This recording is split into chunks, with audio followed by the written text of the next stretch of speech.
Hi, we're doing something a bit different today. Instead of doing a work in progress, I'm going to do a tutorial. After doing the Gray Knights project, I was asked to show how I did the decals. They can be a bit tricky, especially when you're doing Space Marine shoulder pads. Anything with complex curve like that can really be a real pain in the butt. But this is really going to be sort of a basic tutorial, get you through start to finish of applying decals with some focus on dealing with the trickiness of the Space Marine shoulder pad. So what we have here is an array of items that you will need in order to complete this task. So let's just go through those really quick. Obviously I have my shoulder pad. This is the thing that I'm going to be applying a decal to. Right now it's primed. I will paint this before we actually move on to the decal application part. But that's it. This comes from the Land Raider kit. I've got a pair of scissors for doing, cutting out the decal. I also have an X-Acto knife because sometimes you have really tiny decals or decals where you want to cut really close, and we'll get to that in a bit. And you'll need a knife to do that. I've got a pair of tweezers, extremely important. Not only do you want tweezers, you want really, really fine ones that have, like these are the Games Workshop Games Workshop tweezers with the really fine, hurt you, if you stab yourself with them point. These are fantastic for doing decals, except for the tip, which can scratch them, so just be aware of that. I have a paintbrush. This is a fairly stiff brush. Actually, this one's a Reaper Pro Paint number 2, but I will use anything with a nice stiff point, and it's got to be on the bigger side. This is a number 2 is probably good. Synthetic hairs work better than natural hairs because you want something that actually is going to give you some pushback. Alright, I've got water, very important. I have a tray that I'm going to be using to soak the decals in. It doesn't need to be big. You can use a bottle cap, you can use a piece of glass, anything that's just not going to absorb the water. Now this is the only special tool I have for this tutorial, and this is a bottle of Microsol from Microscale Industries. Now Microscale has been doing decals and solvents for, I think about 40 years. These guys are the experts on decals. Now they have two solutions, Microset and Microsol. This Microsol is really, as far as I'm concerned, the important one. Microset, I'm not even going to cover it because I don't find it to be necessary. But Microsol, especially when you're using or you're applying decals to Space Marine shoulder pads, is absolutely essential. So Microsol, you want to pick this up at your local hobby store, model store. Check for it online. Microsol will sell it to you direct, I believe. Or Microscale will sell it to you direct. It is a softener for decals, and I'll get to how we apply that in a little bit. Okay, one thing about the decals I'm using are not Games Workshop decals. These are both decal sheets available from Greenfield Games, which you can find at greenfieldgames.com. This is the Black Cross Pro Series decal set, and this is actually printed by Microscale. This one is the Skulls 2 set, and that is actually printed by Greenfield Games. They have some differences which I will go over as we get to the actual application, because they do make a difference on a little bit on how you approach them. Why am I not using Games Workshop decals? Well, because I normally try to avoid them. Yes, I understand you will be in situations where you kind of have to use them, and the principles that I will explain to you here will apply to using those decals, but frankly they tend to be really thick, both both of these styles of decals. These are actually Alps printed, which you may have heard of before. It's sort of a desktop printer that can do decals, and this is silk screened, much in the same way that the Games Workshop decals are, but these are thinner, which means that they apply a lot easier than the Games Workshop decals do. That's why I use these and try to avoid the Games Workshop decals. For the most part, the Games Workshop decals will work more or less fine on flat surfaces. If you're doing a tank, you know, and you have a number that you want to put on the side, that's fine. But anytime you're working with complex curves, they're just a huge pain in the ass. So avoid them if you can. There are, aside from Greenfield Games, which by the way is my store, and this is my decal line, I actually make these. So aside from what I have, there are other people who make third-party decals, and they're invariably much easier to work with than the Games Workshop decals. So just, you know, word to the wise there. Okay, so the first thing I've done is I've painted my shoulder pad. I'm not doing anything fancy here. I've just got a little bit of white, a little bit of blue, and I'm going to call it a day, and it's just really just for examples. Now, after that, what I'm going to do is I'm going to gloss coat it, and I'm going to be using Tester's Gloss Coat, but you could just as easily paint on a brush coat of clear varnish to get the job done. That'll do just fine. I like Tester's Gloss Coat because it's real simple, straightforward, and it comes in a spray. I never have any problems with it. And I also use Tester's Dull Coat when I want to knock the gloss back down later. So that's it. So I'm going to go do that now, and then I'll come back and we'll go on to the next step. Okay, I've done my gloss coat, and you might be asking yourself at this point, why did he give it a gloss coat? And the reason is that when you're applying a decal, you will get the best finish if you have a gloss surface to apply your decals to. Doing a gloss coat isn't the only way to do it. I've also used white glue in the past, just like a little dab of white glue, let that set where you're going to put the decal, and then when you place the decal, the water soaks into the white glue and provides a nice sort of buffer between the surface of your model and the surface of the decal. Now, in the end, what you're trying to do here is eliminate air from in between the decal and your model. If you have air trapped between the two, you get what's called silvering, and that will show up. You'll essentially see the clear parts of the decal show up on top of your paint job, and it looks really kind of nasty. So you want to avoid that at all costs. The darker the paint, the more it shows up. On a white, you're not going to see it. So perhaps I've kind of given myself a bit of an out here, but I'm doing black decal, so that's really why I have a black base to work from. So yeah, gloss coat is really the best and easiest way to do it. Do you want to do it over the entire model? Not necessary. In this case, you see I am just applying to the shoulder pad, so I'm just doing the shoulder pad. If you are applying decal to the side of a tank, for example, you could just use a brush and brush on some gloss where you know you're going to place the decal. That's not ideal. It's possible that you could end up with a patch that kind of look. All right, I've finished up the gloss coat, and in case you're wondering why I did a gloss coat, in order to get the best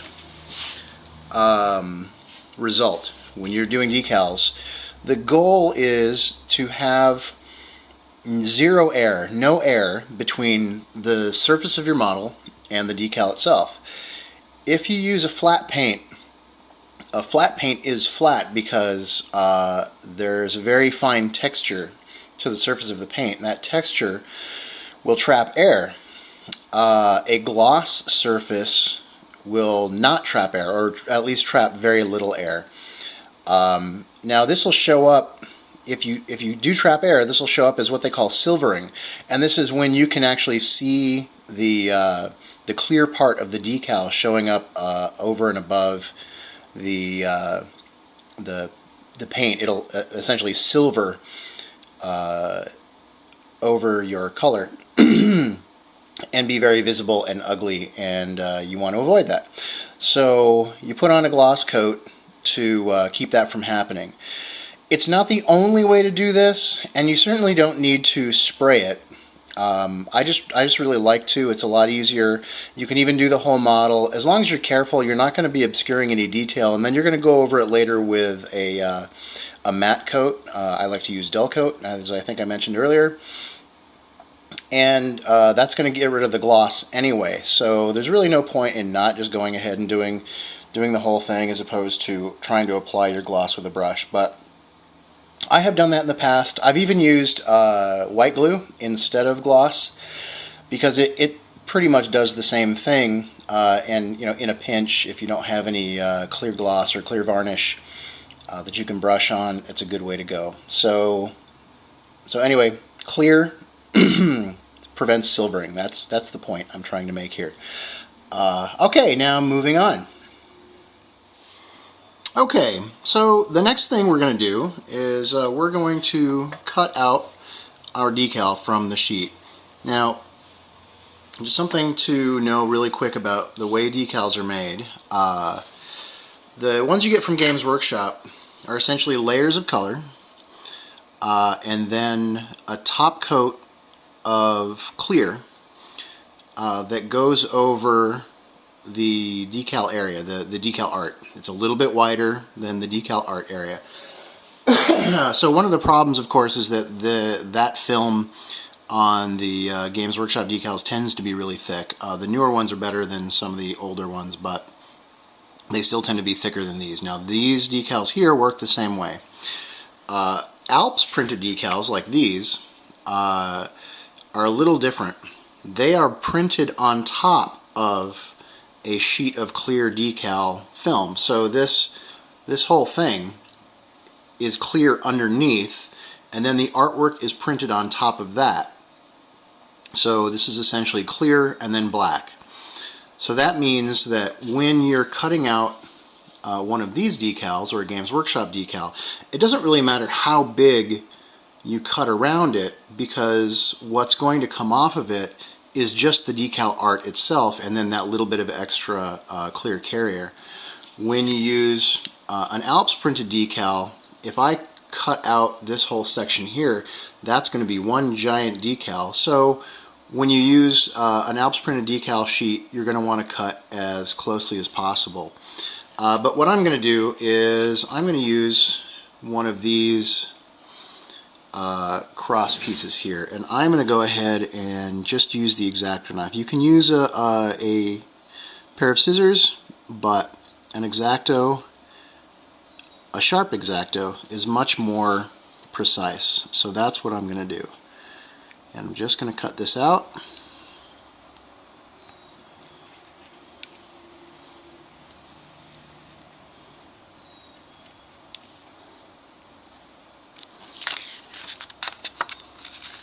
And apparently this X-Acto isn't particularly sharp right now.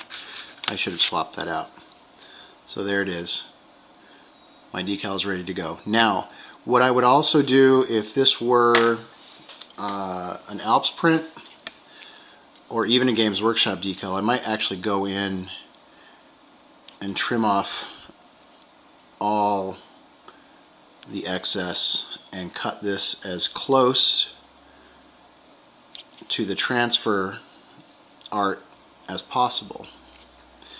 And that's because the more surface area you have, the more of a problem it's going to be laying it down over that shoulder pad. So we want to avoid that. We want to avoid as many problems as possible. So here, a couple more clips. I might as well do it here. It doesn't make any sense not to, really. Alright, so there it is. It's ready to go. And now we move on to the next step. Alright, so the next thing we're going to do is we're going to get the decal off of the backing paper. And that's a real simple process of just soaking it in some water until it comes free. Now, this will happen faster if you use warm water, but it's certainly not necessary. You can do it with room temperature water. It'll work. And this is just going to take no more than a couple of minutes. On the Alps printed decals, they tend to go pretty fast and are sometimes ready to go in like 10 seconds, but again, that's also a function of how warm the water is. So I'm going to let this soak a little bit and then come back. Okay, we've let it soak for a little bit, and if you can look here, you might be able to see that the transfer is actually floating off of the paper now, and that's perfect. That's really where you want it to be. So now I'm going to see if I can maneuver this into place. This is probably the hardest part of doing this because you kind of feel like you need 3 hands. And this decal looks like it might even be just a little bit big for this particular shoulder pad. But that's okay. We can work with that. So what I need to do now is I need to maneuver the decal off of the paper. And you don't want to take it all the way off because it'll have a tendency to fold over on itself. And yeah, that's just going to be a pain. So I've slid it off just a little bit, you can see there, and then I'm going to put it down next to it, put my thumb down, and then slide the paper out. Oh, look at that. It's actually, looks like it's just right in terms of size. Now this is kind of a bit tougher, as now you want to maneuver it into place, and I'm going to use my brush for that. And you want to have, you want the shoulder pad to be wet, as you maneuver it into place. Now if you look close, you can kind of see that the decal is kind of buckling and it's not really conforming to the shape of the shoulder pad, and that's okay. It's to be expected. And anybody who's ever tried to put a decal onto a Space Marine shoulder pad knows that this comes with the territory. And you may have decided that, yeah, this is just too tough, and I'm going to just try and paint all these on, because I'll bet it's less work than doing decals, and I've certainly felt that way myself. Boy, this little bit right here is really throwing off my my sense of centering of this. You can see that this is offset, it's not right in the center, so every time I look at the decal it looks off. So now, alright, so it's about where I want it to be, and I'm going to sort of dry my brush and just brush this down a little bit and take out some of the excess liquid, because a lot of liquid has built up, a lot of water is built up under the decal, and by brushing from the center to the edge it's going to essentially smush all that out. Now, having done that, I'm actually going to then sort of re-add some. So this is the point at which I'm going to start using the microsol, and I'm going to open that up, and I'm going to put some on my brush, and I'm going to brush it over this pretty liberally. It's going to be, you don't want it to pool up on there, but you want to make sure that this is, the decal surface is good and soaked. And be careful, because you can easily reposition the decal if you're very vigorous with your brushing, and you don't want to do that. You can actually see it moving right now. Now you can still move it at this point back into place, but what this microsol is doing is softening up that clear layer. And once it gets very soft, you're no longer going to be able to reposition without damaging the decal, and we don't want that to happen. And also, something else to consider is that the microsol is essentially a weak acid. And, oh, damn it. And it's going to eventually, if given enough time, and if you work it too much with the brush, is going to eat into that clear coat. And you don't want to do that. So you want to do this just enough, and not too much more, if that makes any sense at all. And then you're going to go through and brush from the center to the edges, like you did with the water, to just make sure you get rid of any excess. And that's looking pretty good. And then you're going to let it sit, right? You don't want that to, you don't want to just keep working it, because, like I said, it's a weak acid. You're going to damage. You're going to damage the surface of the clear coat, and you don't want to do that. It's going to that'll create kind of unsightly edges.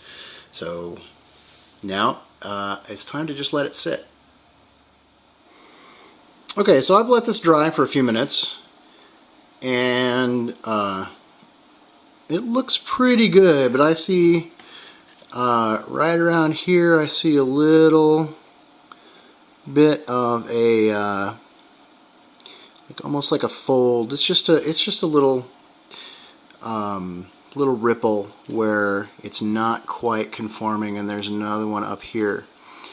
Now, I mean, that's really the whole process here now, is that you then repeat the last thing that we did, which was to use the microsol to soften the decal, use the brush to smooth it out, and try and get rid of all of those wrinkles. So I'm going to do that again right now, and this is going to be less work, and I have to worry less about repositioning of the decal, because it's dry again and it should be adhering really nicely to that clear coat. So I'm just going to do this again. I've put a little bit more of the microsol on the brush, and now I'm brushing it down. Now, if this was a Games Workshop decal, you would right now be dealing with really, really big wrinkles. And again, they're very thick decals and are much harder to work with, but this process will work with those. But if you find you're in a situation where it just doesn't seem to be working, and you've got big wrinkles on there and you want to get rid of them, one of the things you can do is take your sharp X-Acto knife to get a brand new blade, okay, and score the decal very carefully. Don't push. Essentially just let the weight of the knife cut through the edge of that wrinkle, and then do it again. And just be careful, like say, for example, you've cut from the center to this edge, so when you're going back over it with a microsol, move in this direction, don't move across that cut, because you're going to tear the decal. And that'll help, and what'll happen is that those two edges will kind of fold over each other a little bit and allow that wrinkle to go away. If you get air bubbles, oh damn it, it did move. If you get air bubbles underneath, and you'll be able to see those, they're pretty much very obvious for what they are, and it's more likely that you'll see them in larger decals than in smaller ones like this. Then you can take, again, your sharp X-Acto knife and just puncture them. Boop. And then go back over it with a microsol, and those should go away. Alright, so I'm going to do this a couple more times until I think that it is ready to go. And I'm actually going to soak it a little more thoroughly now, because it looks like it's being a little bit more troublesome than I thought it was. So Alright, so I'm going to let that soak and dry, and then we'll come back to it.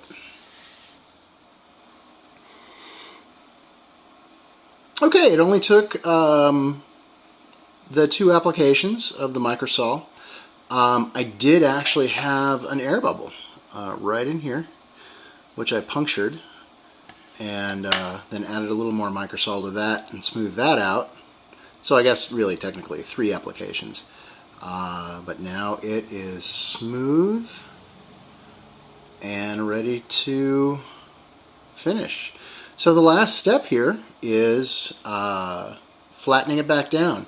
And the flat coat will, A, get rid of the gloss coat, and not get rid of it, but at least mask the gloss. And then it provides another protective coat and you know, essentially sandwiches the decal between the two. Once you have the matte coat on, this will look painted.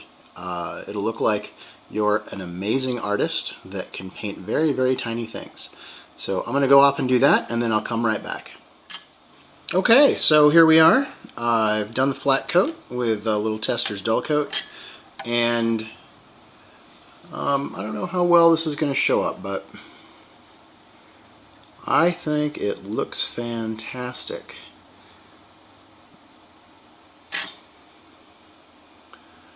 It does not have a single wrinkle, does not have a single bubble, there's no evidence of silvering, and the artwork looks exactly as it should.